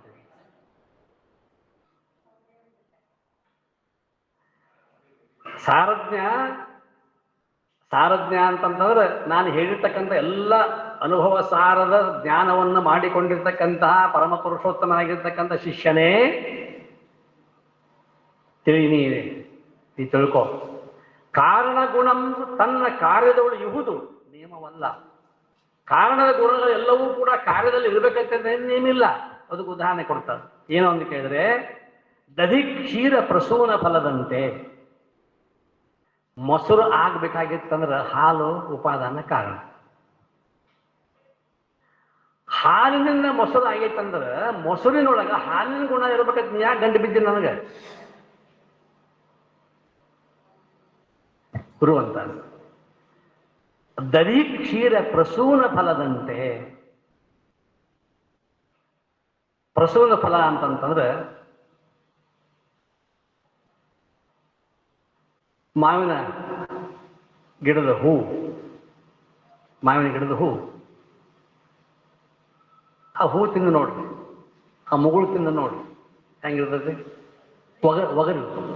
ಒಗರು ಅದು ಹಣ್ಣಾದ ಮೇಲೆ ಎಲ್ಲಿ ಹೋಯ್ತು ಒಗರು? ಹಣ್ಣಾಗಲಿಕ್ಕೆ ಮೂಲ ಉಪಾದಾನ ಕಾರಣ ಯಾವುದು? ಹೂ. ಹೂವಿನಲ್ಲಿ ಅಲ್ಲಿ ಏನಿತ್ತು ಅಂತ ಕೇಳಿದ್ರೆ ಒಗರುತನ ಇತ್ತು, ಸ್ವಲ್ಪ ಹುಳಿತನ ಇತ್ತು. ಆದರೆ ಆ ಹುಳಿ, ಆ ಒಗರು ಹಣ್ಣಾದ್ಮೇಲೆ ಯಾಕಿಲ್ಲಪ್ಪ? ಮಧುರವಾಗಿರ್ತಕ್ಕಂಥ ಮಾಧುರ್ಯ ಗುಣದಿಂದ ಕೂಡಿಕೊಂಡಿರ್ತಕ್ಕಂಥ ಸಿಹಿ ಆಗಿರ್ತಕ್ಕಂಥ ಅದು ಯಾಕಾಯ್ತು? ಉದಾಹರಣೆ ಕೊಡ್ತಾರೆ ಗುರುಗಳು. ಪ್ರಸೂನು ಫಲದಂತೆ. ಅದು ಮೊಟ್ಟ ಮೊದಲು ಅದಿನ್ನೂ ಫಲ ಆಗೋದಕ್ಕಿಂತ ಪೂರ್ವದಲ್ಲಿ ಅದೇನು ಹೂವು, ಎಲೆ, ಕಾಂಡ, ಹೂವು, ಮಿಡಿ, ಮೊಗ್ಗು, ರಸದ ಫಲ ಒಂದರಂತೊಂದಿಲ್ಲ ರಚನೆ ರೂಪದಲ್ಲಿ. ಎಲೆ, ಕಾಂಡ, ಹೂವು, ರೆಂಬೆ, ಮಿಡಿ, ಮೊಗ್ಗು, ರಸದ ಫಲ ಒಂದರಂತೊಂದಿಲ್ಲ ರಚನೆ ರೂಪದಲ್ಲಿ. ಎಂತಾಯಿತೋ ಎಂತು ಯಾರದೋ ಕೈ ಚಳಕ, ಈ ನೆಲದ ಸೊಬಗು ಇದು ಮುದ್ದು ರಾಮ. ನೆಲದಲ್ಲಿ ಆ ಸೊಬಗು ಅಂತಕ್ಕಂಥ ನೆಲದಲ್ಲಿ ಏನಿಲ್ಲ, ಹುಳಿ, ಒಗರು, ಸಿಹಿ ಏನೂ ಇಲ್ಲ, ಷಡ್ರಸಗಳು ಏನೂ ಇಲ್ಲ. ಆದರೆ ಎಲ್ಲಿಂದ ಬಂತು? ಇದು ಬಹಳ ವಿಚಿತ್ರ. ಆದ್ದರಿಂದ ಕಾರ್ಯದೊಳಿಹುದು ನಿಯಮವಲ್ಲಂ. ಪುಷ್ಪೇ ಫಲತ್ವಂ ಆಪನ್ನೆ ಕ್ಷೀರೇ ಚ ದದಿತಾಂ ಗತೆ ವಿಜಾತೀಯಾ ಪ್ರತೀಯಂತೆ ಗುಣಾರೂಪ ರಸಾದಯ. ಸಜಾತಿಯಿಂದ ಸಜಾತಿ ಆಗಬೇಕಂತೇನಿಲ್ಲ. ಇಲ್ಲಿ ಹಾಲು ಅಂತಕ್ಕಂಥದ್ದು, ಆ ಮಿಡಿ, ಮೊಗ್ಗು ಅಂತಕ್ಕಂಥಗಳು, ಹೂವುಗಳಂತಕ್ಕಂಥ ಆ ರಸ ಇಲ್ಲಿ ಇಲ್ಲಲ್ಲ. ಹಾಗೆ ಚಿತ್ತು ಕಾರಣವು ಈ ಜಗತ್ತಿಗೆ ಆಗಿರಲ್ ಏನು ಅಚಿತ್ತೆನಿಸಿ ಭಿನ್ನ ಜಾತೀಯವಾಗಿ ತೋರುತ್ತಂ ಈ ವಿಶ್ವವು ಎಸೆಯುವುದು. ಇದು ವಿಜಾತಿ ಉಳ್ಳದಾಗಿರ್ತಕ್ಕಂಥದ್ದು ಆಗಿದೆ. ಕಾರ್ಯಕಾರಣಗಳು ಸರ್ವತ್ರ ಸಮಾನವಾಗಿರ್ಬೇಕಂತ ತಿಳ್ಕೊಂಡು ಏನೇಮಿಲ್ಲ. ಕಾರಣದಂತೆ ಕಾರ್ಯ ಇರಬೇಕಂತ ನೇಮಿಲ್ಲ. ಮಗನೇ ಕೇಳು, ಈ ಜಗಂ ಬಗೆಯಿಂದ ಅಚಿತ್ತೆನಿಸಿ. ಇದು ಹಲವು ಭಾವನೆಯಿಂದ ಏನಾಗಿ ಬಿಡುತ್ತೆ ಅನ್ನೋದು ಅಚಿತ್ತೆನಿಸಿ ನಿಗಮ ಅನುಮಾನ ಯುಕ್ತಿ ಅಂತರಂಗಗಳಿಗೆ ನೋಡೆ ಸಂವಿತ್ತನಬೇಕು. ನನಗೆ ಒಂದಿಷ್ಟು ಏನು ಹೇಳ್ತೇನೆ ಅಂದ್ರೆ ಒಂದಿಷ್ಟು ಯುಕ್ತಿಗಳನ್ನು ಹೇಳ್ತೇನೆ. ಒಂದು 3-4 ಯುಕ್ತಿಗಳನ್ನು ಹೇಳ್ತಾರೆ, ನಮ್ಗೆ ಮುಗಿತದೆ ಕೆಲಸ. ಆ ಯುಕ್ತಿಗಳನ್ನು ಹೇಳಿದ ಮೇಲೆ ಗುರು ಶಿಷ್ಯನಿಗೆ ತಿಳಿಸಿಕೊಡ್ತಾನೆ. ತಿಳಿಸಿಕೊಡ್ತಕ್ಕಂಥ ಪರಿ ಇದು. ಮಗನೇ ಕೇಳು, ಜಳ ಹತ್ತಿ ಬರಲು ಮನೆಯೊಳಗುಳ್ಳ ಬೆಳಕು ಕತ್ತಲೆ ಎನಿಸಿ ಮತ್ತಮ್ಮ ಆ ಬೆಳಗ್ಗೆ ತೋರ್ಪಂತೆ ತಿಳಿ ಆತ್ಮನು ಅಖಿಳವು ಹೌದೆಂದು. ಭಯಂಕರ ಮಧ್ಯಾಹ್ನ ಬಿಸಿಲು, ಜಳ ಹತ್ತಿ, ಕಣ್ಣು ಉರಿತಾವ, ನೆತ್ತಿ ಉರಿತಿದೆ, ಎಲ್ಲಿ ನಿಲ್ಲಲಿಕ್ಕೆ ನೆರಳಿಲ್ಲ. ಅಂಥದ್ರೊಳಗೆ ಮನೆ ಒಳಗೆ ಬಂದ. ತನ್ನ ಮನೆಯಾಗ ಬಂದಾಗ ಬಂದು ಒಳಗೆ ಪಡ್ಸಲೆ ಕೂತ್ಕೊಂಡಾಗ ಭಯಂಕರ ಬೆಳಕಿನೊಳಗೆ ಬಂದಿರತಕ್ಕಂತಹ ಮನುಷ್ಯ, ಬಿಸಿಲೊಳಗೆ ಬಂದಿರತಕ್ಕಂಥವನು ಮನೆಯೊಳಗೆ ಬೆಳಕು ಐತಿ, ಆದ್ರೆ ಇವನಿಗೆ ಅನಿಸ್ತು ಒಮ್ಮೆ ಬಂದ ಕೂಡಲೇ, ಒಮ್ಮೆಲೆ ಬಂದ ಕೂಡಲೇ ಕತ್ತಲೆ ಅಂತ ಅನಿಸ್ತು. ಬಂದಾಗ ಎಲ್ಲ ಕಡೆ ಕತ್ಲ ಕತ್ಲ ಕತ್ಲ. ಯಾಕೆ ಕತ್ತಲೆ ಆಗಿತ್ತು ಅಂದ್ರೆ ಅವ ಬಂದದ್ದೇ ಭಯಂಕರ ಬೆಳಕಿನೊಳಗೆ ಬಂದಾಗ ಜಳಹತ್ತಿ ಬರಲು ಮನೆಯೊಳಗುಳ್ಳ ಬೆಳಕು ಕತ್ತಲೆ ಎನಿಸಿ ಮತ್ತಮ್ಮ ಆ ಬೆಳಗ್ಗೆ ತೋರ್ಪಂತೆ. ಆ ಬೆಳಕು ಏನಾಯ್ತು ಅಂತ ಕೇಳಿದ್ರೆ ಆ ಕತ್ತಲೆ ಅಂತಕ್ಕಂಥದ್ದು ಸುಮ್ಮನೆ ಕೂತ, ಒಂದು 10 ನಿಮಿಷ ಕೂತ. ಮೊದಲು ಬಂದ ಕೂಡಲೇ ಏನೂ ಕಾಣಲಿಲ್ಲ, ಏನೇನೋ ಯಾರು ವ್ಯಕ್ತಿಗಳು ಸರಿಯಾಗಿ ಕಾಣಾಕ್ತಾ ಇರಲಿಲ್ಲ, ಯಾರು ಏನೂ ಕಾಣಾಕ್ತಾ ಇರಲಿಲ್ಲ. ಯಾಕಿಲ್ಲ ಅಂತಂದ್ರೆ ಅಷ್ಟು ತಾಪ ಅಂತಕ್ಕಂಥದ್ದಾಗಿತ್ತು, ಉರಿತಾಪ ಅಂತಕ್ಕಂಥದ್ದಾಗಿದ್ದು, ಕಣ್ಣು ಉರಿತಾ ಇದ್ದು, ಒಳಗಿರ್ತಕ್ಕಂಥ ಬೆಳಕು ಸಹಿತ ಕತ್ತಲೆಯಂಗ ಆಯಿತು. 10 ನಿಮಿಷ ಆರಾಮ್ ಕೂತ, ಒಂದಿಷ್ಟು ನೀರು ಕುಡ್ದ, ಮುಖದ ಮೇಲೆ ಒಂದಿಷ್ಟು ನೀರು ಹಚ್ಕೊಂಡ. ಇಷ್ಟೆಲ್ಲ ಆದಾಗ ಅವಾಗ ಎಲ್ಲ ಕಡೆ ಬೆಳಕೆ ಬೆಳಕು. ಮೊದಲು ಬೆಳಕು ಇದ್ದಿದ್ದಿಲ್ಲನು, ಇತ್ತು. ಆದರೆ ಅವನಿಗೆ ಆಯಾಸವಾಗಿದ್ದರಿಂದ, ಆ ಆಯಾಸ ಅಂತಕ್ಕಂಥದ್ದು ಮಾಯೆ. ಆ ಮಾಯಾ ಪರಿಧಿಯಿಂದ ಒಳಗೆ ತನ್ನ ಕಣ್ಣು ತೆರೆದು ನೋಡಿದ್ರು ಸಹಿತ, ಬೆಳಕ ಇದ್ರೂ ಸಹಿತ ಮನೆಯೊಳಗಿನವರಿಗೆ ಬೆಳಕೈತಿ, ಇವನಿಗೆ ಯಾಕೆ ಬೆಳಕಿಲ್ಲ? ಇವನೂ ಕೂತಂತ 10 ನಿಮಿಷ ಆರಾಮ್ ಕೂತ. ಕೆಲವೊಂದಿಷ್ಟು ತಂಪಾಗಿರ್ತಕ್ಕಂಥ ಪಾನೀಯ ತೆಗೆದುಕೊಂಡ. ಅವಾಗ ಅವನಿಗೆ ಅನಿಸ್ತು, ಆರಾಮ್ ಅನಿಸ್ತು, ಹೌದಲ್ಲ ಬೆಳಕ ಐತಲ್ಲ, ಲೈಟ್ ಹಚ್ಚಿಲ್ಲ, ಹೊರಗಿರ್ತಕ್ಕಂಥ ಸೂರ್ಯ ಒಳಗೆ ಬಂದಿಲ್ಲ, ಆದರೂ ಸಹಿತ ಅವನಿಗೆ ಆನಂದ ಅನಿಸ್ತು, ಬೆಳಕಿತ್ತು. ಹಾಗೆ ತಿಳಿಯಲ್ ಆತ್ಮವು ಅವನು ಅಖಿಳಬಹುದೆಂದು ಈ ಒಂದು ಪ್ರಜ್ಞೆ ಬರಬೇಕಾಗಿತ್ತು ಅಂತಂದ್ರೆ ಸ್ವಲ್ಪ ನೀ ಸಾವರಿಸಿಕೋ. ಗುರು ಶಾಸ್ತ್ರಾದಿಗಳಿಂದ ಒಂದಿಷ್ಟು ಹೆಂಗ ನೀರು ಕುಡಿದ, ಒಂದಿಷ್ಟು ನೀರು ಕಣ್ಣಿಗೆ ಹೊಚ್ಕೊಂಡ, ತಂಪಾಗಿರ್ತಕ್ಕಂತಹ ಒಂದು ವಾತಾವರಣ ನಿರ್ಮಾಣ ಮಾಡಿಕೊಂಡ, ಅವಾಗ ಬೆಳಕು ಹೆಂಗೆ ಕಾಣಿಸ್ತೋ ಹಾಗೆ ಗುರು ಮತ್ತು ಶಾಸ್ತ್ರ ಅಂತಕ್ಕಂಥ ಬೋಧೆಯಿಂದ ನಿನಗೆ ಬಂದಿರತಕ್ಕಂಥ ಅಜ್ಞಾನದ ಇದು ಏನು ಆಚ್ಛಾದಿತವಾಗಿರ್ತಕ್ಕಂತಹ ಒಂದು ಭ್ರಮೆ ಇದೆಯಲ್ಲ, ಆ ಭ್ರಮೆಯ ಆಯಾಸ ಅಂತಕ್ಕಂಥದ್ದು, ಆಭಾಸ ಅಂತಕ್ಕಂಥದ್ದು ನಾಶವಾಗಲಿಕ್ಕೆ ಸಾಧ್ಯವೇ? ಇದೊಂದು ಉದಾಹರಣೆಯನ್ನು ಕೊಟ್ಟು ಆತ್ಮನು ಅಖಿಳಬಹುದೆಂದು. ಇನ್ನು 2ನೇ ಉದಾಹರಣೆ, ತರಳಂಗೆ ಮರದ ಆನೆ ಪರಮಾರ್ಥವಾಗಿದ್ದ ಕರಿ ಎನಿಸಿ ತೋರಿ. ತರಳ ಅಂದ್ರೆ ಸಣ್ಣ ಬಾಲಕ. ಆ ಬಾಲಕನಿಗೆ, ಸಣ್ಣ ಬಾಲಕ, ಇನ್ನೂ ನಡಿಲಿಕ್ಕೆ ಬರುವುದಿಲ್ಲ ಅವನಿಗೆ ಹಿಂದೆ ನಾವೆಲ್ಲ ಚಿಕ್ಕವರಿದ್ದಾಗ ನಾವು ನೋಡ್ತಿದ್ವಿ, ಒಂದು ಟ್ರಯಾಂಗಲ್ದೊಳಗೆ 3 ಕೂಡಿರ್ತಕ್ಕಂಥದ್ದು, ಕೆಳಗೆ ಒಂದು ತ್ರಿಕೋನಾಕಾರದಲ್ಲಿ, ಮೇಲೊಂದು ಹಿಡಿಲಿಕ್ಕೆ ಗಾಲಿ ಹಚ್ಚಿರ್ತಿದ್ರು. ಅದು ಎದುರದು ಕಟ್ಟಿಗೆಯಿಂದ ಮಾಡಿರ್ತಕ್ಕಂಥದ್ದು. ಆ ತರಳಂಗೆ ಮರದ ಆನೆ, ಕಟ್ಟಿಗೆಯಿಂದ ಮಾಡಿರ್ತಕ್ಕಂಥ, ಅದಕ್ಕೆ ಆನೆ ಅಂತ ನಾವು ಹೆಸರಿಡ್ತೀವಿ. ಈ ಆನೆ ಹಿಡ್ಕೊಂಡು ಹೋಗಪ್ಪ ಅಂತಂದ್ವಿ. ಅವ ಆನೆ ಹಿಡ್ಕೊಂಡು ಹೋದ, ದೊಡ್ಡವ ಆದವನು. ದೊಡ್ಡವ ಆದ್ಮೇಲೆ ಕಟ್ಟಿಗೆ ಆನೆ ಈಗೇನಾಯ್ತು? ಕಟ್ಟಿಗೆ ಆಯಿತು. ನಾವೆಲ್ಲ ಚಿಕ್ಕವರಿದ್ದಾಗ ಅಜ್ಜನ ಕೋಲ್ತ ಕೈ ಹಿಡ್ಕೊಂಡು, ಅಜ್ಜನ ಕೋಲಿದು ನನ್ನಯ್ಯ ಕುದುರೆ, ಹೆಜ್ಜೆಗೆ ಹೆಜ್ಜೆಗೆ ಕುಣಿಯುವ ಕುದುರೆ, ಕಾಲಿಲ್ಲದೆಯೇ ಕುಣಿಯುವ ಕುದುರೆ, ಕೋಲಿಲ್ಲದೆಯೇ ಹೋಗುವ ಕುದುರೆ. ನಮಗ ಅಜ್ಞಾನ, ಆ ಅಜ್ಜನ ಕೋಲೇ ನಮಗ. ನಾವು 2 ಕಾಲದೊಳಗೆ ಹಾಕೊಂಡು ಅದನ್ನ ಬಡಿಗೆ ಹಿಡ್ಕೊಂಡು, ಅಜ್ಜನ ಕೋಲಿದು ನನ್ನಯ್ಯ ಕುದುರೆ, ಅದು ಕುದುರೆ ಕಾಲದವನು. ಅಜ್ಞಾನ, ಭ್ರಮ ಅಂತಕ್ಕಂಥದ್ದು. ಹಾಗೆ ತರಳಂಗೆ ಮರದ ಆನೆ ಪರಮಾರ್ಥವಾಗಿದ್ದ ಕರಿ ಎನಿಸಿ ತೋರಿ, ಅದು ಆನೆ ಅಂತ ಅನಿಸಿ ತೋರಿತ್ತು, ತಿಳಿಯೇ.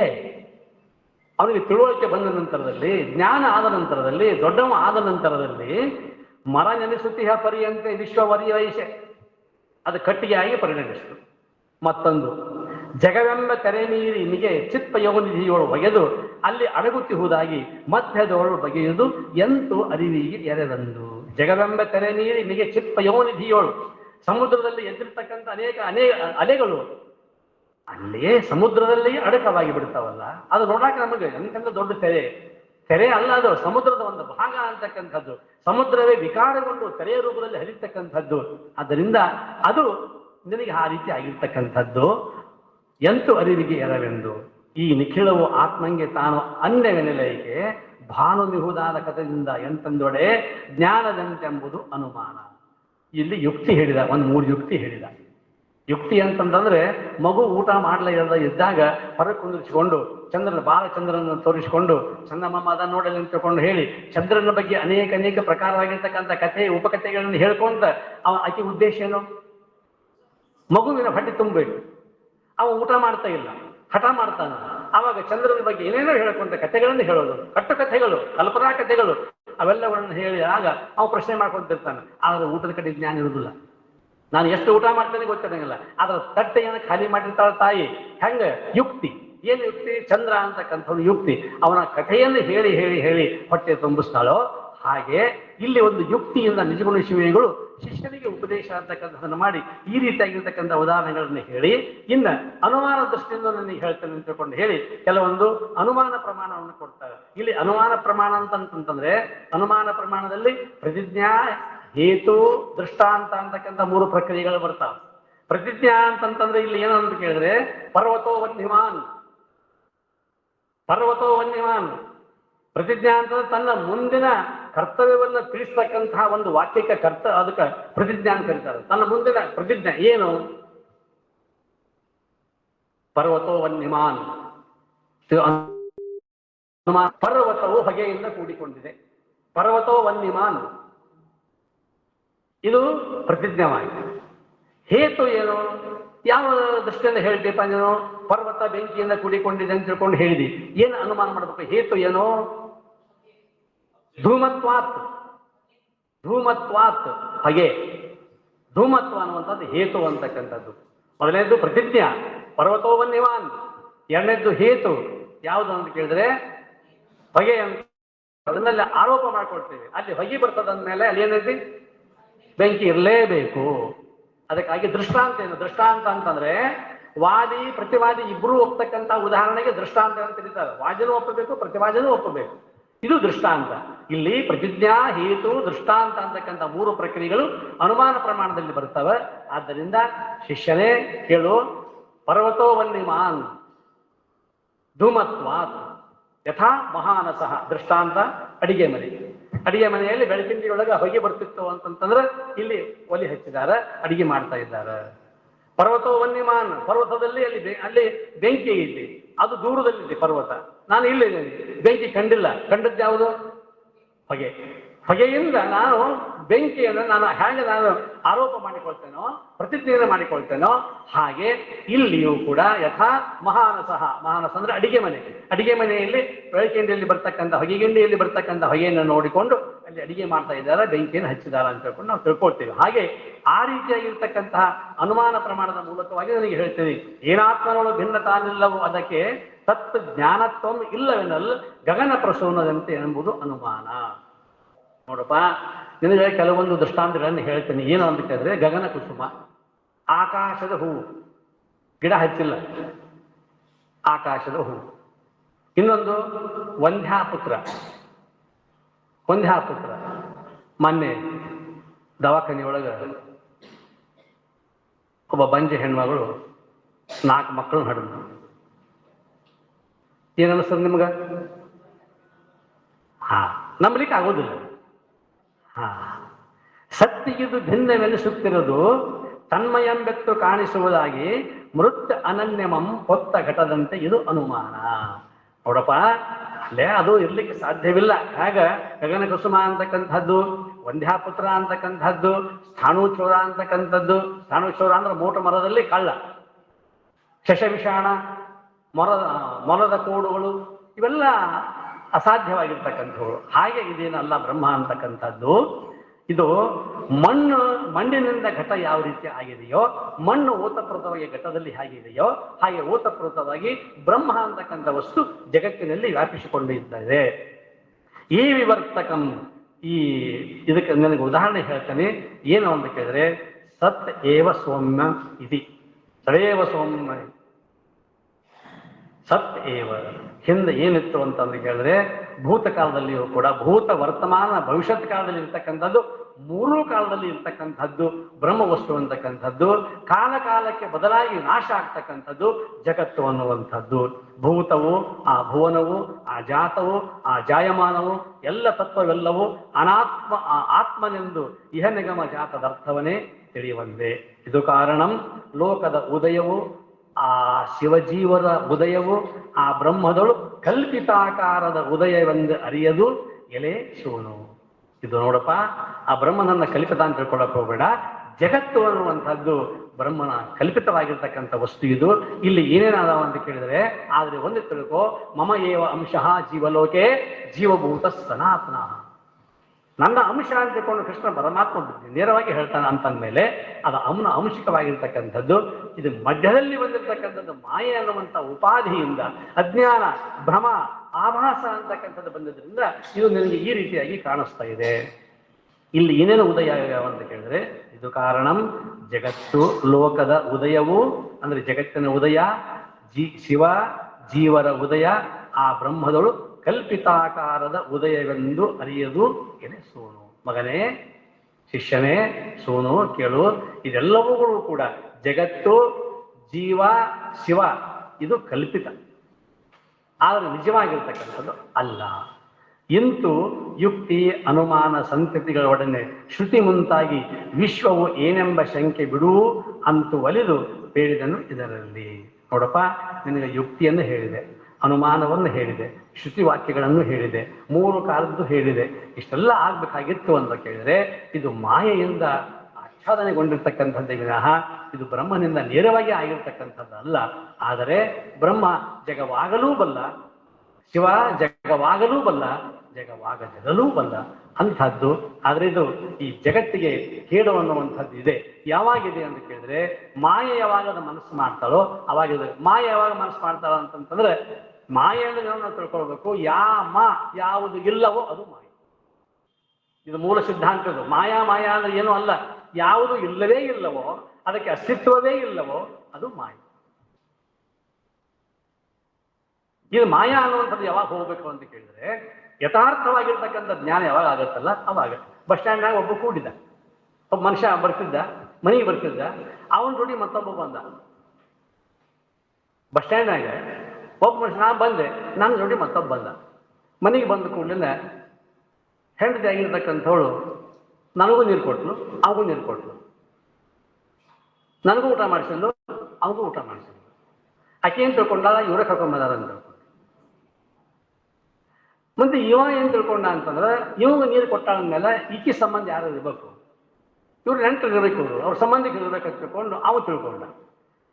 ಊಟ ನಡೀತು, ಉಡಿಗೆ ನಡೀತು, 4-6 ದಿವಸ ಹೋಯಿತು. ಅವ ಹಾಕೊಳ್ಳೋ ಬಟ್ಟೆನ ಇವ ಹಾಕೊಳ್ಳೋವ. ಹಿಂಗೆಲ್ಲ ನಡೆದ ಕೂಡಲೇ ಆಕಿ ಏನು ಅನ್ನಿಸೋದು, ಏನಪ್ಪ ಇದು ಯಾವನ್ನ ಕರ್ಕೊಂಡ್ಬಂದ ನೀವ ಅಂತ ಆಕಿ. ಈಕೇನು ಬುದ್ಧಿನ ಹೇಳ್ಬಿಡಲ್ಲ, ಯಾವ ಇರ್ಬೇಕಿವ, ಯಾರ ಕಡೆ ಸಂಬಂಧ ಇದು ಅಂತ ತಿಳ್ಕೊಂಡು ಇಬ್ಬರೂ ವಿಚಾರ ಮಾಡಾಕ್ತಾ ಇರಲಿಲ್ಲ. ಯಾವಾಗ ಇಬ್ರು ಒಂದು ದಿವಸ ಕೂಡಿ ಮಾತಾಡಿದ್ರು, 8 ದಿವಸ ಆದ ಕೂಡಲೇ ಇವು ಇಬ್ರು ಮಾತಾಡಿದ ಕೂಡಲೇ ಇವ್ ಜಾಗ ಬಿಟ್ಟಿದ್ದ. ಇವನವನು ಅಲ್ಲ, ಅವರವನು ಅಲ್ಲ, ಅವ್ ಯಾರವನು ಅಲ್ಲ. ಹಾಗೆ ಮಾಯಾ ಅಂತಕ್ಕಂಥದ್ದು ಇದು ಶಿವನದ್ದು ಅಲ್ಲ, ಅದು ಮಾಯದ್ದು ಅಲ್ಲ. ನಿರ್ನಿಮಿತ್ತವಾಗಿ ಕನಸು ಬಂದಂತೆ, ಹಾವು ಕಂಡಂತೆ ಅದು ಎತ್ತು. ಈ ರೀತಿಯಾಗಿರ್ತಕ್ಕಂತಹ ಇಷ್ಟು ಮುಂತಾಗಿ ವಿಶ್ವವನ್ನು ಏನೆಂಬ ಶಂಕೆ ಬಿಡು ಅಂತಲೂ ಹೇಳಿದನು ಇದರಲ್ಲಿ. ಇದು ಏನಂತ ವಿಚಾರ ಮಾಡಕ್ ಹೋಗಬೇಡ, ಇದೇನು ಅಲ್ಲ, ಶೂನ್ಯ, ಇದೇನು ಅಲ್ಲ. ಸಮುದ್ರದಲ್ಲಿ ಇರ್ತಕ್ಕಂಥ ಅಲೆಗಳು ಸಮುದ್ರದಲ್ಲಿ ಅಡಕವಾದಂತೆ ಜಗತ್ತಿನಿಂದ ಬ್ರಹ್ಮನಿಂದ ಉತ್ಪತ್ತಿಯಾಗಿರ್ತಕ್ಕಂಥ ಮಾಯೆಯಿಂದ ಈ ಜಗತ್ತು ಅಂತಕ್ಕಂಥದ್ದು ಉತ್ಪತ್ತಿಯಾಗಿದೆ. ಕೊನೆಗೆ ಅದು ಅದರಲ್ಲಿ ಅಡಕವಾಗಿ ಹೋಗಿಬಿಡುತ್ತದೆ. ಆದರೆ ಇದೆಲ್ಲ ಯಾವುದು ಅಂತ ಕೇಳಿದ್ರೆ ಮಾಯೆಯಿಂದ ಉತ್ಪತ್ತಿಯಾಗಿರ್ತಕ್ಕಂಥದ್ದು. ಮಾಯಾ ಅನ್ನುವಂಥದ್ದು ಇಲ್ಲಿ ಬಹಳ ವಿಶಿಷ್ಟವಾಗಿರ್ತಕ್ಕಂಥದ್ದು. ಅದಕ್ಕೆ ಕಡ್ಕೋಳ ಮಡಿವಾಳಪ್ಪನವರು ಅವರು ತತ್ವ ಪದಕಾರರು, ಬಹಳ ಸುಂದರವಾಗಿರ್ತಕ್ಕಂಥ ತತ್ವವನ್ನು ಬರೆದ, ಬಹಳ ನೇರವಾಗಿ ಹೇಳ್ತಕ್ಕಂಥದ್ದು, ಬಹಳ ಬಿರ್ಸಿ ಶಬ್ದಗಳು ಹೇಳ್ತಾರೆ ಅವರು. ಮಾಯದ ಸಂಸಾರ ಇದು ದುಃಖದ ಬಾಜಾರ, ಮಾಯದ ಸಂಸಾರ, ಸಂಸಾರ ಅಂದ್ರೆ ಜಗತ್ತು, ಇದು ದುಃಖದ ಬಾಜಾರ, ಸಂಸಾರದ ಸಾರ ತಿಳಿದು ಮಾಡಪ್ಪ ವಿಚಾರ. ವಿವೇಕ, ವಿವೇಕ ದ್ವಾರ ನೀವು ವಿಚಾರ ಮಾಡೋದು ಏನು, ಮಾಯೆ ಅಂದ್ರೆ ಏನು, ಸಂಸಾರ ಜಗತ್ತಂದ್ರೆ ಏನು, ಹೆಂಡಿರು ಮಕ್ಕಳು ಇವರೆಲ್ಲ ನಡುವಿನ ಗೆಳೆಯಾರ, ಸತ್ತಾಗ ಅಳತಾರ ಯಾರೇನು ಸಂಗಾಟ ಬರುತ್ತಾರ. ಮಾಯಾ. ರೊಕ್ಕ ಗಳಿಸಿದಿ ಕೋಟಿ ಮೈಮಾಲ ಬಿಡುದಿಲ್ಲ ಲಂಗೋಟಿ, ಕುಣಿಯ ತೆಗೆಯತಾರ ನಿನ್ನ ಮಣ್ಣಾಗ ಇಡತಾರ. ಹೋಯ್ತು ಮಾಯದ ಈ ಪ್ಯಾಟಿ, ತಿರುತುರಿಗೆ ಬರಬ್ಯಾಡ ಉಪರಾಟಿ. ಪದ ಅದು ಗುಲ್ಬರ್ಗ ಜಿಲ್ಲಾ ಭಾಷೆ ಇದು. ಮಾಯದ ಈ ಪ್ಯಾಟಿ, ತಿರುತುರಿಗೆ ಬರಬ್ಯಾಡ ಉಪರಾಟಿ, ಆತ್ಮ ಎಂಬುದು ಗಟ್ಟಿ ಮಹಂತನ ಪಾದ ಹಿಡಿಯ ಮುಟ್ಟಿ. ಆತ್ಮ ಎಂಬುದು ಅಂದ್ರೆ ಬ್ರಹ್ಮ ವಸ್ತು ಅಂತಕ್ಕಂಥದ್ದು ಗಟ್ಟಿ. ಅದನ್ನು ನೀನು ತಿಳ್ಕೊಬೇಕಾಗಿತ್ತಂದ್ರೆ ಮಹಾಂತನ ಪಾದ ಹಿಡಿಯ ಮುಟ್ಟಿ, ಗುರುವಿನ ಪಾದವನ್ನು ಮುಟ್ಟಿಕೋ, ಈ ಮಾಯಾ ಅನ್ನುವಂಥದ್ದ ಪರದೆ ಅಂತಕ್ಕಂಥದ್ದು ಅಳಿದು ಹೋಗುತ್ತೆ ಅಂತಕ್ಕಂಥ ಮಾತನ್ನು ಹೇಳ್ತಾರೆ. ಹಾಗಿಲ್ಲಿ ಅವನಿಗೆ ಶಿಷ್ಯನಿಗೆ ಬಂದಿರತಕ್ಕಂಥ ಪ್ರಶ್ನೆ ಇಷ್ಟೇ, ಬ್ರಹ್ಮನಿಂದ ಉತ್ಪತ್ತಿಯಾಗಿರ್ತಕ್ಕಂತಹ ಜಗತ್ತು ಬ್ರಹ್ಮನ ಲಕ್ಷಣ ಹೊಂದ್ಕೊಂಡಿರ್ಬೇಕಾಗೂ ಯಾಕೆ ಹೊಂದಿಕೊಂಡಿಲ್ಲ? ಇದು ಬ್ರಹ್ಮನದಲ್ಲಪ್ಪ, ಮಾಯೆ ಇದು ಅಂತ ತಿಳ್ಕೊಂಡು ಹೇಳ್ತಾನೆ. ಮಾಯಾ ಅಂತಕ್ಕಂಥದ್ದು ದೇವಾತ್ಮ ಶಕ್ತಿಂ ಸುಗುಣೈರ್ ನಿಗೂಢ. ಆದ್ದರಿಂದ ಕೊನೆಗೆ ಇದು ತೆರೆಗಳು ಅಡಗಿದಂತೆ ಈ ಜಗತ್ತು ಅಂತಕ್ಕಂಥದ್ದು ಅಡಗಿ ಹೋಗಿಬಿಡುತ್ತದೆ. ಇಷ್ಟು ಈ ಸಂಧಿಯಲ್ಲಿ ಬಂದಿರತಕ್ಕಂತಹ 8 ಸೂತ್ರಗಳು. ಬಹಳ ಯಾಕಂದ್ರೆ ಇಷ್ಟು ಯಾಕೆ ನಾ ಹೇಳಬೇಕಾಯಿತು ಅಂತಂದ್ರೆ ಬಿಡಿಬಿಡಿಸಿ ಒಂದೊಂದೇ ಪದ್ಯವನ್ನ ಹೇಳ್ತಕ್ಕಂಥ ಉದ್ದೇಶ ಮುಂದಿನ 7 ಸಂಧಿಗಳಿಗೆ ಇದು ಅಡಿಪಾಯ. ಇದು ಇಲ್ಲದೆ ಮುಂದೆ ತಿಳಿದಿದ್ರು. ಅದಕ್ಕಾಗಿ ಇಲ್ಲಿ ಜಗತ್ತು, ಜೀವ, ಈಶ್ವರ ಇಷ್ಟು 3 ಸಿದ್ಧಾಂತಗಳಾಗ್ಯಾವ. ಇನ್ನು ಶಿಷ್ಯ ಕೇಳ್ತಾನ, ಏನಿದು ಜಗತ್ತು? ಈ ಜಗತ್ತು, ಈಶ, ಜೀವರು ಎಂತು, ಇವ್ರ ಬಾಳೆ ಏನೇನು? ಇನ್ನು ಮುಂದೆ ಇದ್ರ ಚರಿತ್ರೆ ಅಂತಕ್ಕಂಥದ್ದು ಬರ್ತದೆ. ಅದು ನಾಳೆ ದಿವಸ ಮುಂದಿನ ಉಪದೇಶಕರು ಅದನ್ನು ಉಪದೇಶ ಮಾಡ್ತಾರೆ. ನಾಳೆ ನೋಡೋಣ. ಇಷ್ಟು ವಿಷಯಗಳನ್ನು ಯಥಾಮತಿಗೆ ಗೋಚರಿಸಿದಂತೆ, ಯಾಕಂತಂದ್ರೆ ಇದನ್ನ ಇಷ್ಟು ಸಮಯದಲ್ಲಿ ಇದನ್ನ ಹೇಳಲಿಕ್ಕೆ ಸಾಧ್ಯ ಇಲ್ಲ. ಯಾಕಂತಂದ್ರೆ ಗುರುವಿನ ಲಕ್ಷಣ ಹೇಳಬೇಕಾದ್ರೆ ಎಷ್ಟೆಷ್ಟು ಅವು ಲಕ್ಷಣದ ಒಂದು 4 ಲಕ್ಷಣ, ಅದು ಎಷ್ಟು ದಿವಸಕ್ಕೋ ಗೊತ್ತಿಲ್ಲ. ಕರುಣ, ಸತ್ಕಲೆ, ಶಾಸ್ತ್ರ, ಕರುಣೆ, ಸೌಂದರ್ಯ, ಸತ್ಕಲೆ, ಶಾಸ್ತ್ರ, ಸುಮುಖತ್ವ ಇವುಗಳನ್ನು ವಿವರಣೆ ಮಾಡಲಿಕ್ಕೆ ಬೇಕಾದಷ್ಟು ಸಮಯ ಬೇಕು. ಇನ್ನು ಅದು ಆತ್ಮಜ್ಞಾನ ಹೇಳೋದಂತ ಬ್ರಹ್ಮಜ್ಞಾನ ಹೇಳೋದು ಬಹಳ ಕಷ್ಟದ ಕೆಲಸ. ಆದರೂ ಸಹಿತ ಇದ್ದ ಸಮಯದಲ್ಲಿಯೇ ನಮಗೆ ಕೊಟ್ಟಿರ್ತಕ್ಕಂಥ ಮೀರಿದೆ, ಸಮಯ ಅಂತಕ್ಕಂಥದ್ದು ಮೀರಿದೆ. ನಿಮಗೆ ಇನ್ನೇನೋ ಏನೋ ಚಟುವಟಿಕೆಗಳು ಇರ್ಬೋದೇನೋ, ಆದರೆ ಪ್ರಶ್ನೆಗಳಿರ್ಬೋದು. ಬಹುತೇಕ ಆ ಪ್ರಶ್ನೆಗಳನ್ನ ಸಮಯ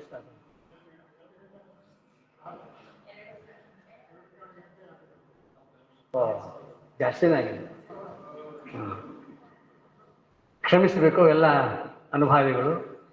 ಹೇಳಿದ್ರಲ್ಲಿ ಸ್ವಲ್ಪ, ಯಾಕಂದ್ರೆ 1 ತಾಸು ಉಪದೇಶ, 1 ತಾಸು ಪ್ರಶ್ನಾವಳಿ ಅಂತಿತ್ತು.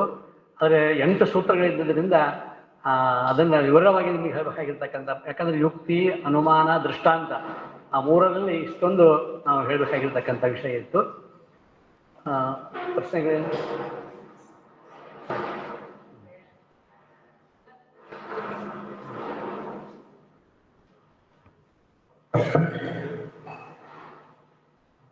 ಪರಮ ಪೂಜ್ಯರಿಗೆ ಶರಣು ಸಮರ್ಪಣೆಯನ್ನು ಮಾಡಲಿದ್ದಾರೆ ಕೆಸವತ್ತೂರು ಶ್ರೀಗಳು.